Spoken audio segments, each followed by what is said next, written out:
Hey guys, Tamika here with Custom Wood Burning. Got another live sells video for you.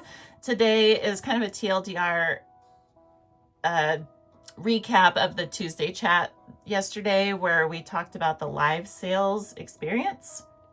Live selling is an experience-based business, and so it comes with some extra considerations when we're building our business model and deciding what our strategies should be, what all things need to factor into it, and this kind of thing. And so to keep this short, I'm just going to go over the bullets. There is a 2-hour video in the live, under the live tab where we go into more depth, but just for the snippet, we basically broke it down into personal, consumer, and producer experiences as far as things that to just be conscious of, I suppose. On a personal level,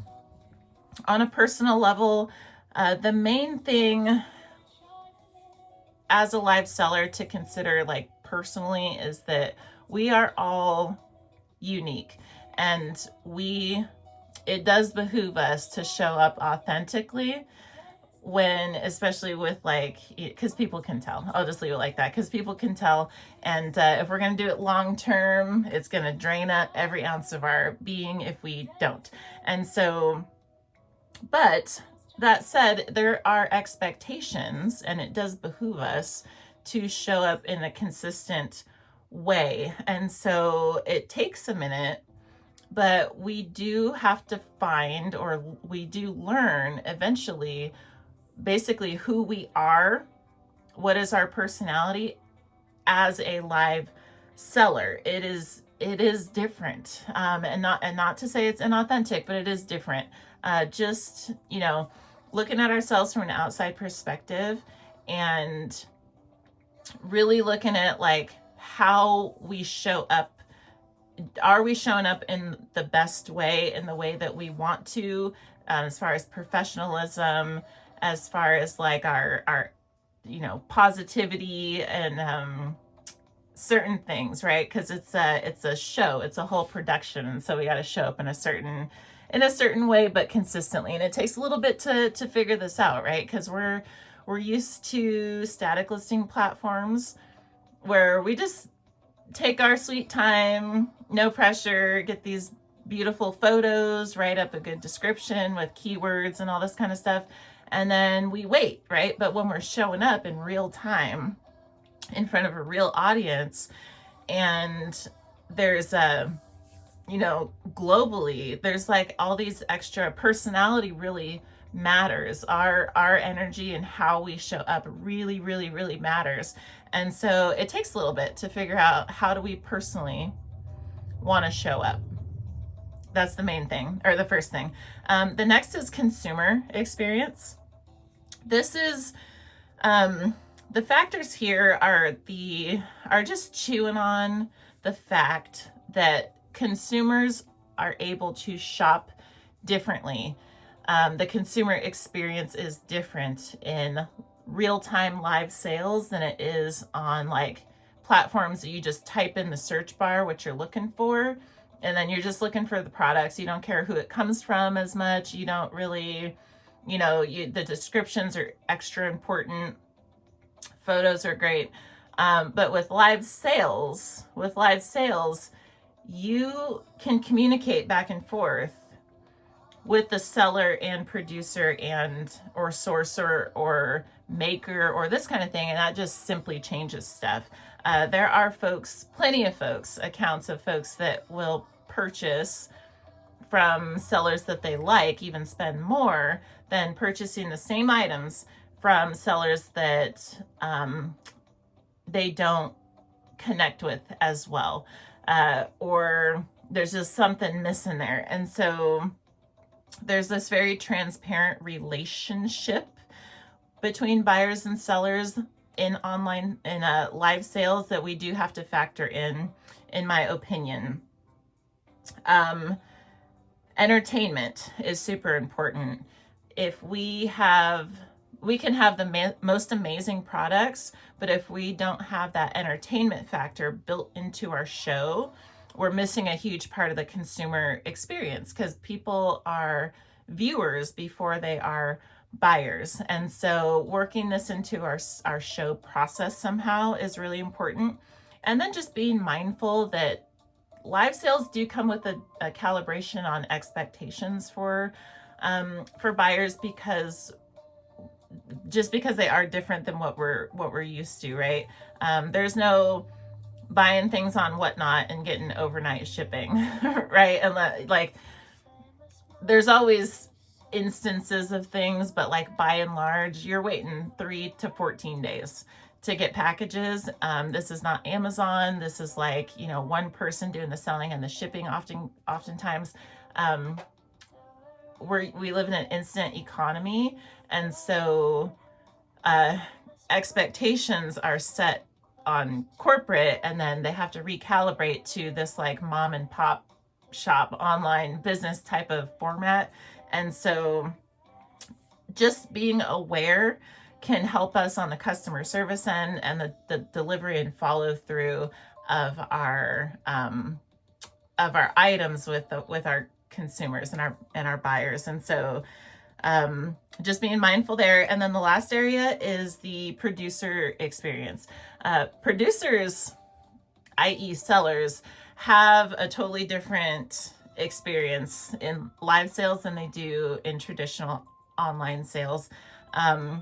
Mostly because there's really no buffer. There's no apprenticeship, there's no internship, there's no entry-level positions, right? I say this like nothing's a never, but like 99.9% of the time. No entry-level positions, there's no filters, there's no warm-up, there's no nothing. When you decide to go live, you push the button and then your live show is popped up right next to someone who's been selling for 3 years. It's a sink or swim type of situation. You just jump right into the deep end. And so that makes for a unique experience, right? It's enough pressure that it keeps them from pushing the button in the first place to go live. But it's just very in the spotlight, front and center from day one, that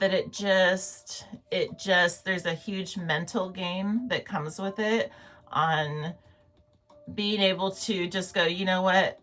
And it comes with grace, really, is probably the right word. That you just have to go, you know what? This is my day one, right? And I'm not going to compare my day one to someone's day 365, for instance. And so something to factor in. But also as a producer, aside from, and this is to say that we're competing, competition is different, right? We can't compete our beginning to someone's like established business online. We can only compete with ourselves yesterday, our previous show, our previous week, this kind of thing. But that said, competition does look different in live sales, and it's worth factoring in. Traditionally, the competitive edge comes with sourcing the better products, having the better descriptions and keywords, and so people are finding the stuff, having more professional photos and this kind of thing. But in live sales, products are important, but competing for attention is even more important, in my opinion, because people are viewers, consumers are viewers before they are buyers. And if we can't grasp and hold attention, then it's going to be hard to get buyers. And so being conscious of this to work it into our business model on where actually are we competing, where do we need to put extra energy into our strategy and this kind of thing.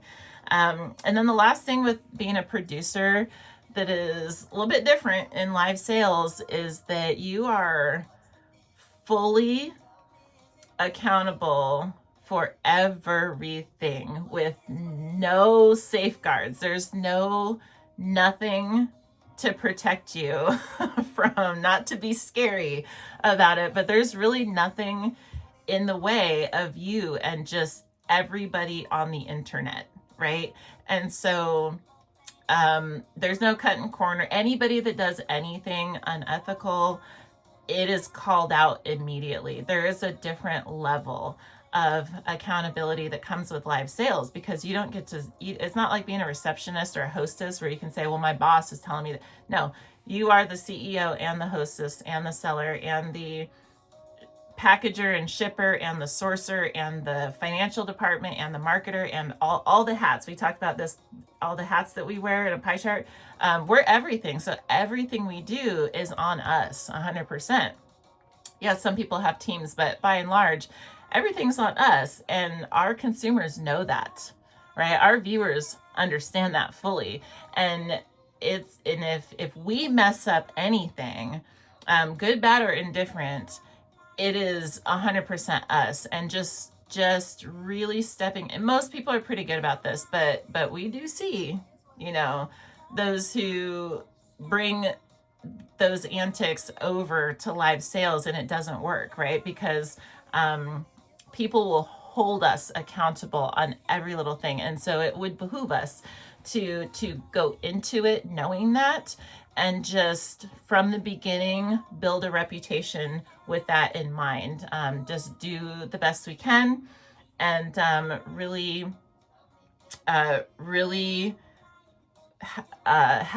get some ethics and some values built in to the business model if they're not already there, because it's next level with live sales. So I just want to put it like that.